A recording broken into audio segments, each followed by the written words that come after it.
antara orang yang menghina Pak Jokowi itu terkait dengan perbuatan cabul. Mereka berada dalam satu kamar yang sama dan di tempat karaoke yang sama. YouTuber Nusantara.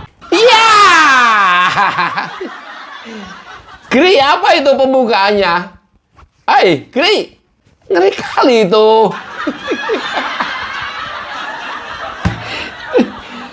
Gila. Pembukaannya ternyata persekongkolan terjadi karena ada kejadian di balik perselingkuhan.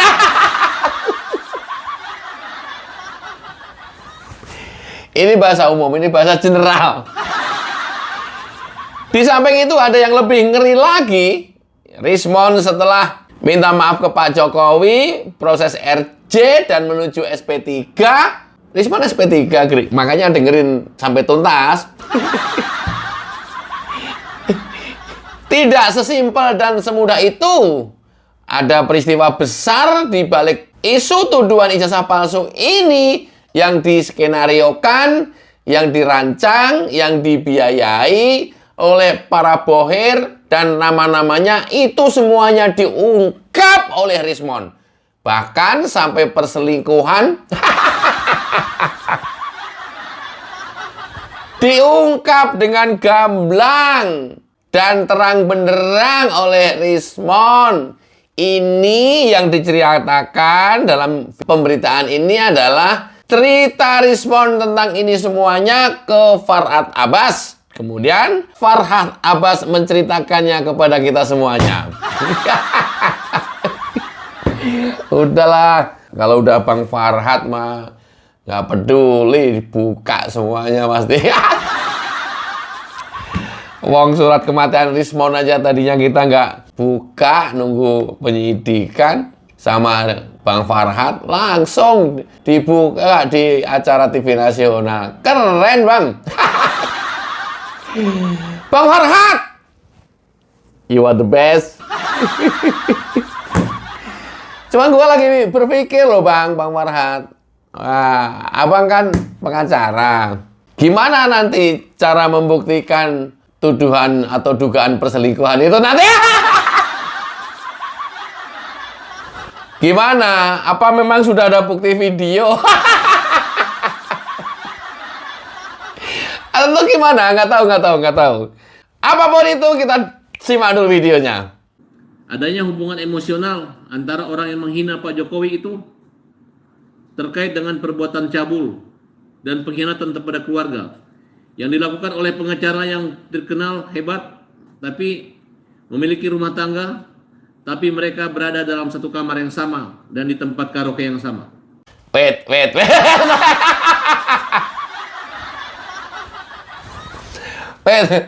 Waduh, gue mau bahas ini, tapi gue udah tua ya.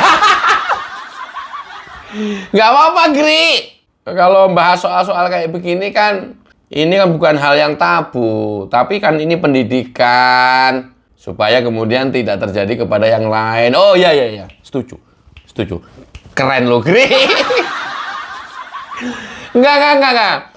Gua yang lagi mikir bagaimana kemudian cara membuktikan terjadi perselingkuhan hanya karena dia berada di dalam kamar yang sama.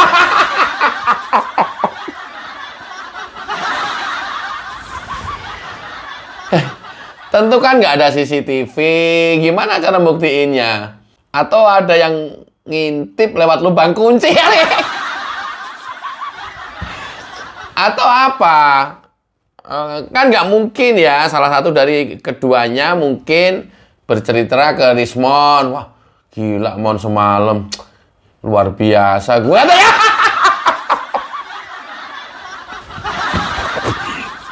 Kan nggak mungkin kayak gitu. Oh ya Bang, gimana Bang? Wis, luar biasa Mon. Mau lu Mon? Kan nggak mungkin ya seperti itu. Kemudian apa ya? Gimana cara membuktikannya? Bang Farhad, tentu Anda udah punya strategi lah ya, karena kan Anda pengacara gitu ya. Gimana cara membuktikan Ya, tuduhan ini. Gimana cara membuktikan? Misalnya, oh ya aman, Gri. Ketika itu kan kebetulan ada yang petugas hotel bersih-bersih kamar, ada ketinggalan celana dalam di situ.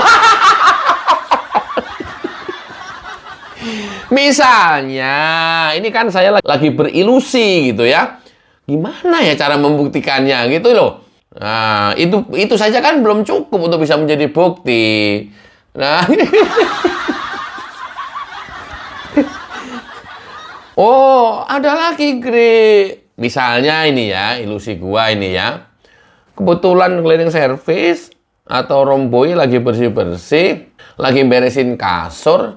Di bawah kasur itu ditemukan bekas balon yang sudah kempes.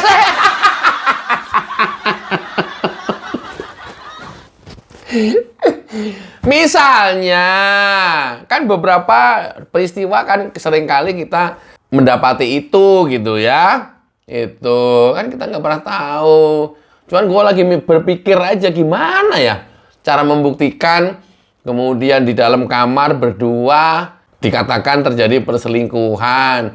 Apakah dengan hanya berdua di dalam kamar itu sudah dikatakan terjadi perselingkuhan secara kaidah hukum? Nah, itu yang saya masih bertanya-tanya. Karena apa yang dilakukan dua orang lain jenis dan masing-masing mempunyai rumah tangga, itu kan belum tentu seperti orang yang dituduhkan. Siapa tahu main tepuk tangan misalnya.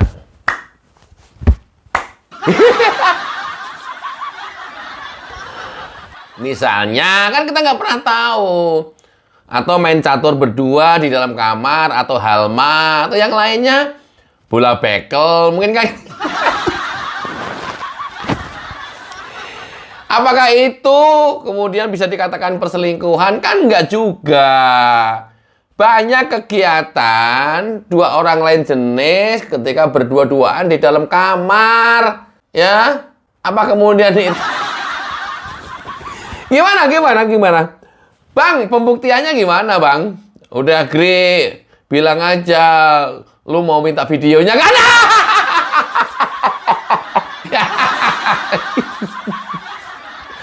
Enggak kayak gitu. Gua lagi mikirin aja sih, Bang. Atau coba kita lihat, siapa tahu ada di video selanjutnya. Cekidot.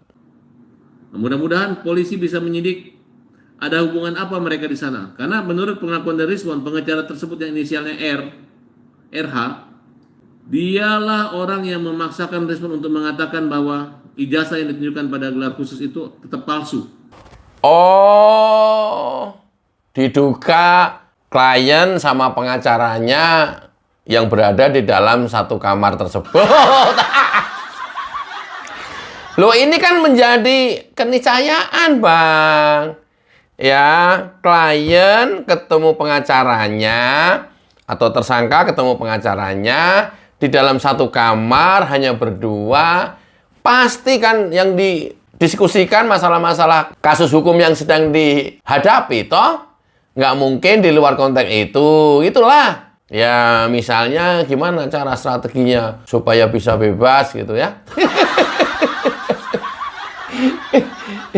Jawabannya sini. Loh, kenapa, Bang? Kita diskusi aja, Bang. Ya, begini caranya supaya bisa bebas. Ini dulu lah. Gimana, Bang? Gimana? Gini.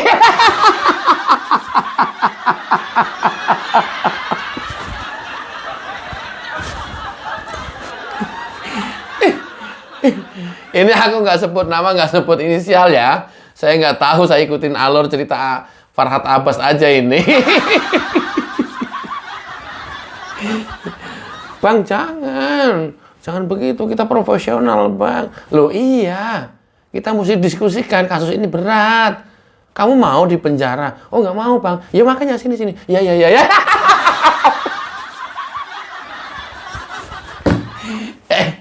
Itu ilusi gue, lagi ngebayangin gimana ya. Apa lantas yang didiskusikan di dalam kamar tersebut? Kan kita tidak pernah tahu. Nah, ternyata menurut Farhad Abbas, Rismond diminta untuk terus mengatakan bahwa ijazah Jokowi palsu. Even kemudian ditemukan keraguan-raguan, even kemudian sebenarnya dia juga tahu bahwa ijazah Pak Jokowi asli, tetap saja disuruh mengatakan ijazah Jokowi palsu, ijazah Jokowi palsu, ijazah Jokowi palsu. Palsu, palsu, palsu. Luar biasa kan? Palsu, su. Oh, ternyata seperti ini mainan mereka. Pantas, kompak banget.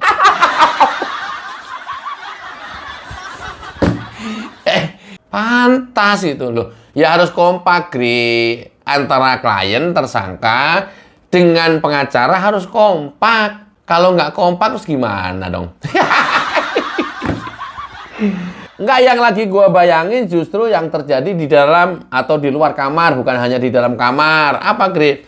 Ya gue bayangin bagaimana keluarga tersangka mendengar cerita ini. Gue lagi bayangin kemudian bagaimana suasana hati keluarga pengacara yang sedang mendengarkan cerita Farhad ini. Gue lagi bayanginnya justru malah ke sana gitu loh. Ya, nggak usah dibayangin yang itu, Gri. Gampang bagi mereka untuk menjawab ini. Bilang aja, ini bagian dari profesionalisme pekerjaan.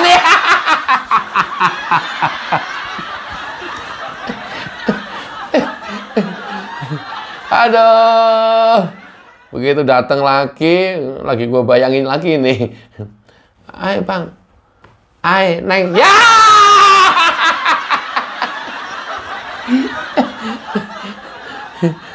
Udah lama, Bang. Udah dari tadi, Neng. Maaf ya, Bang, terlambat. Nggak apa-apa, Neng. Yang penting datang. Mau diskusi apa hari ini, Bang? Udahlah, yang penting ketemu aja dulu. Kemudian diskusi tidak lagi menjadi penting. Itu ilusi gue. Gri, ini channel apa sih, Gri? Channel itu sering dikata-katain loh. Channel tidak bermakna katanya. Channel cengengesan katanya. Coba, kita lanjut dulu. Ada apa lagi nih? Check it out. Kemudian atas perintah seorang mantan petinggi KPK dengan inisial Abras, yang mengendalikan semua pengacara untuk melakukan satu perlawanan yang kita anggap agar isu ini dapat memberikan keuntungan ekonomi buat kelompok-kelompok tersebut. Ada Michael, ada RH, para YouTubers, mereka segala macam. Mereka ingin isu ini sampai tahun 2029. Modiar ya. Oh, ternyata yang dulu disebut sebagai terlapor klaster 3 masih nyambung ini dalam cerita. Keren ini, Bang. Sumpah keren banget. Kalau nama-nama yang Abang sebut tadi tuh kemudian ditindaklanjutin lagi sama penyidik atas dasar keterangan tambahan dari Rismond, keren banget ini, Bang. Masuk itu barang. Yang selama ini sok yes di luaran, ya, di ruang publik, sok hebat, wis. Baru keren ini, Bang. Nama-nama yang tadi Abang sebutkan itu. Ya, sebenarnya kan mereka itu menjadi kelompok atau klaster ketiga kala itu.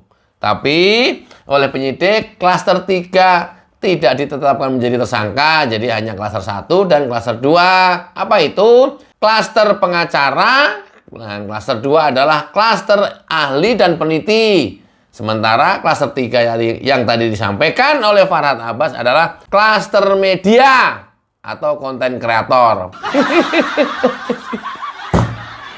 Nanti kemudian di tengah perjalanannya, kalau ini mempunyai bukti kuat atau ada 2 alat bukti yang cukup, bukan tidak mungkin mereka bisa saja menjadi tersangka. Oh ya, Kri? Iya. Coba aja nanti kita lihat. Loh, yang lain aja yang udah tersangka RJ bebas. Loh, RJ bebas itu kan bukan berarti tidak bersalah walaupun belum ada penetapan pengadilan. Setidaknya mereka mengaku bersalah dan minta maaf, maka di RJ. Oh, jadi yang sebagian tersangka malah sudah dibebaskan, tersangka baru ditetapkan gitu, Gri. Bisa saja, bisa jadi. Kalau kemudian penyidik mendapatkan 2 alat bukti cukup untuk bisa menetapkan mereka menjadi tersangka dan terlibat langsung aktif, bahkan mendalangi atau mendanai dari kegiatan fitnah tuduhan ijazah palsu ini. Wih, mantep, Gre. Bang Rismon, teruskan perjuangan kalian.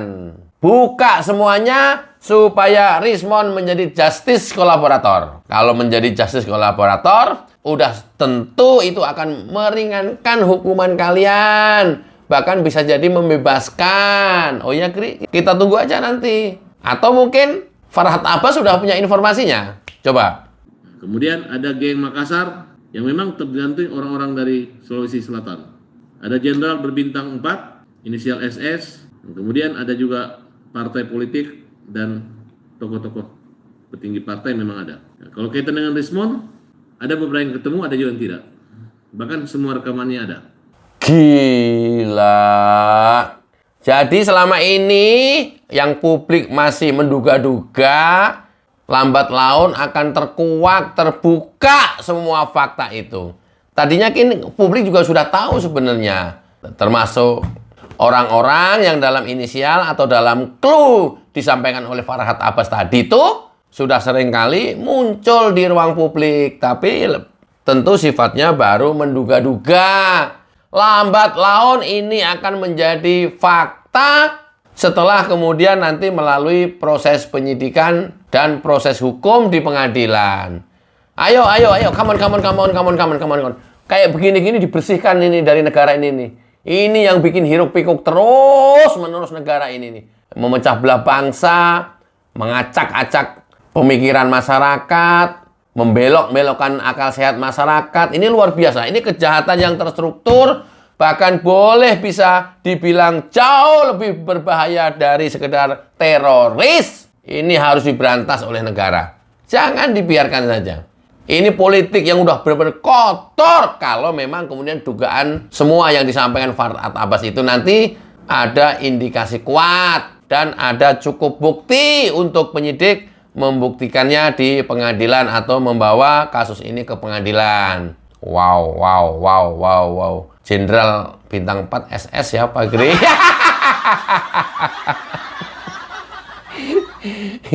Ada ditambahin clue-nya bahwa SS usianya sekitar di atas 70 tahun, sedang menduduki posisi strategis, pejabat tinggi negara. Itu clue-nya tuh.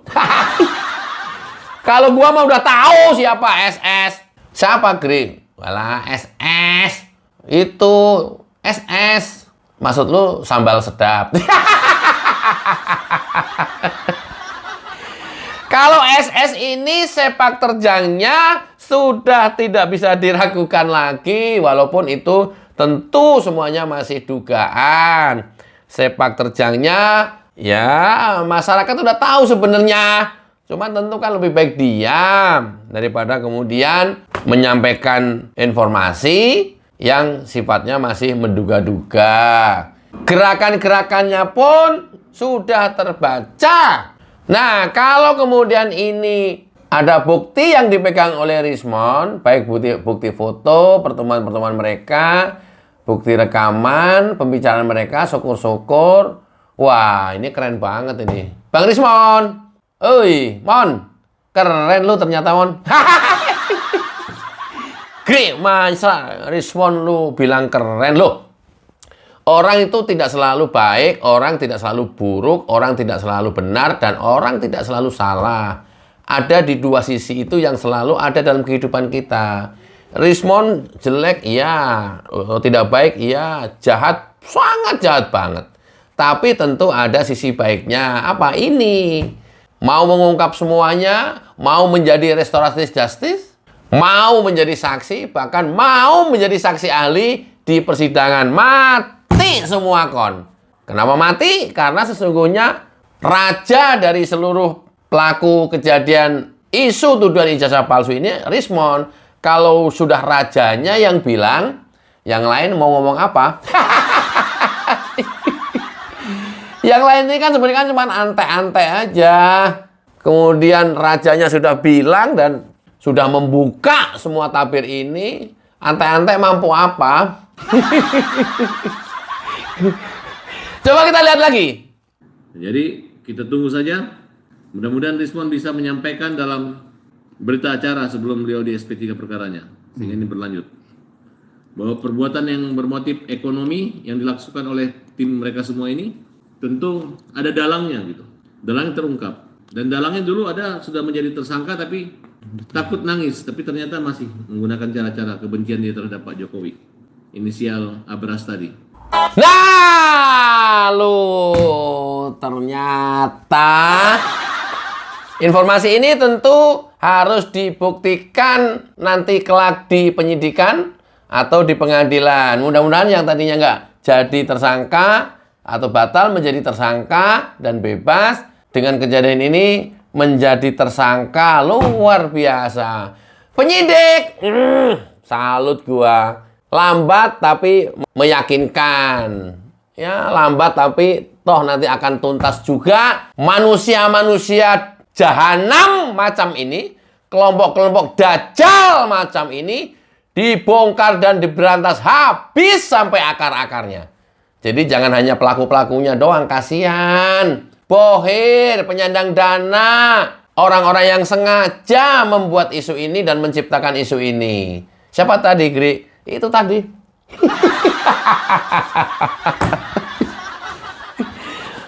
Weh, salut juga untuk Bang Rismon. Gri, lu muji-muji Rismon terus, Gri. Ya, sekali lagi untuk kasus ini. Untuk kasus yang lain atau untuk perkara Rismon yang lain, itu soal lain. Salut Bang Rismon. Anda lama-lama nanti layak menjadi pahlawan. Gri, berlebihan, Gri. Loh, kalau seandainya kemudian Rismon menjadi saksi kunci di seluruh peristiwa ini. Modiar ya. Dibuka sampai akar-akarnya, by name, by address, siapa mereka, ya, perannya sebagai apa, dukungan dananya berapa besar, ditransfer tanggal berapa, ini PPATK tidak sulit untuk mengungkap ini. Gri, hari ini lu bicara transfer, kampungan lu, bawa tas cash, Gri. Ya itu. Nah, itu mudah-mudahan Rismon juga punya saksi, punya bukti. Wah, keren banget ini. Lantas, kapan Gri Rismon SP3? Memang udah minta maaf Pak Jokowi, RJ-nya disetujuin. Ya, kan sedang proses. SP3-nya besok. Ya! Gri, jangan dibocorkan, nggak seru. Ah, tunggu aja sampai hari hanya.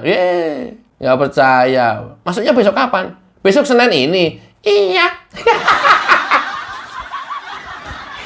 Tunggu ya teman-teman. Tapi kita tetap tunggu. Senin besok, Rismon terbit SP3-nya. Lu ikut, Gri? Enggak. Gue cuma ngabarin doang. Enggak. Gue nggak percaya. Minimal ya lu udah ngintip-ngintip, lu dapet bocoran lah. Enggak, seriusan. Tapi bahwa 90% mendekati kebenaran, mudah-mudahan tidak meleset. Besok hari Senin SP3 Rismon sudah terbit. Modiar kalian, ayo. Modiar kalian. Ayo, lu mau sok hebat, lu sok jago, lu sok bener, lu sok suci, lu terus menerus bawa-bawa agama seperti Tifa, lu bawa-bawa keilmuan akademisi seperti Roy Suryo. Itu semua adalah omong kosong. Itu adalah omong besar dan semuanya bullshit. Terus klaster media, Gri. Gua amatin, gua cermatin, gua lihat, gua simak. Tapi karena gua juga tahu faktanya, kemudian mendengar apa yang kalian sampaikan, klaster media, gua hanya bisa cengar-cengir. Artinya apa, Gri? Tunggu saja. Tunggu saja. Sambil menunggu, jangan lupa ya, hadir tanggal 4 April. Di mana, Gri? Hotel Sunan Solo. Acaranya apa? Silaturahim kebangsaan dan halal bihalal. Ada Bapak, Gri. Hadir. Beliau Pak Joko Widodo. Hadir ya. Akan dihadiri teman-teman dari seluruh daerah, dari Sabang sampai Merauke. Serius, Gri, ada. Dari Aceh ada, dari Medan ada, dari Merauke, Gri, ada. Beberapa dari Papua hadir juga. Wis, keren, Gri. Gede dong acaranya. Wis. Acaranya fantastis, kolosal, dan fenomenal. Berapa, Gri, target tamunya? Ya, 300 peserta yang akan hadir di Ballroom Hotel Sunan. Ini undangannya.